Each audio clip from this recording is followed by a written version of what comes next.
अस्सलाम वालेकुम व्यूअर्स, मैं आपको अपने चैनल में वेलकम करती हूँ। मेरे चैनल को लाइक और सब्सक्राइब ज़रूर करें और दिए गए घंटे के निशान को भी ज़रूर क्लिक करें ताकि आने वाली वीडियो आप सबसे पहले देख सकें। तो आइए चलते हैं आज के वीडियो की तरफ। आज मैं आपको ऐसी चीज़ के बारे में बताऊंगी जिसके बारे में हकीम लुकमान ने कहा था कि अपनी तिजोरियों में भरे सोने को भी बेचना पड़ जाए तो बेच डालो, लेकिन इस फल को ना छोड़ना।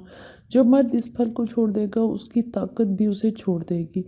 देखिए, जो शख्स इस कीमती चीज़ को इस्तेमाल करेगा, यकीन करें कि अपनी ज़िंदगी में वो अगर बूढ़ा भी हो जाएगा तो उसके हाथ पाँव कांपने लग जाएंगे, लेकिन वो काम एक नौजवान की तरह करेगा। आज मैं आपको बताऊंगी जावित्री के बारे में, जो हमें जायफल फल के ऊपर से लेयर मिलती है, उसको जावित्री कहते हैं, जो दरख्तों में बहुत ही खुशबूदार पाया जाता है। और जो लोग इसका इस्तेमाल अपने खानों में करते हैं वो कभी भी कमज़ोरी और बेताकती का शिकार नहीं होते।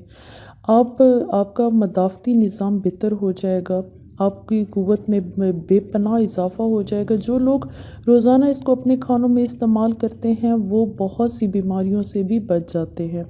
ये बहुत ही आला चीज़ है जिस्मानी ताकत के लिए। तो उम्मीद करती हूँ वीडियो अच्छी लगी होगी। नेक्स्ट वीडियो तक इजाज़त दें। अल्लाह हाफ़िज़।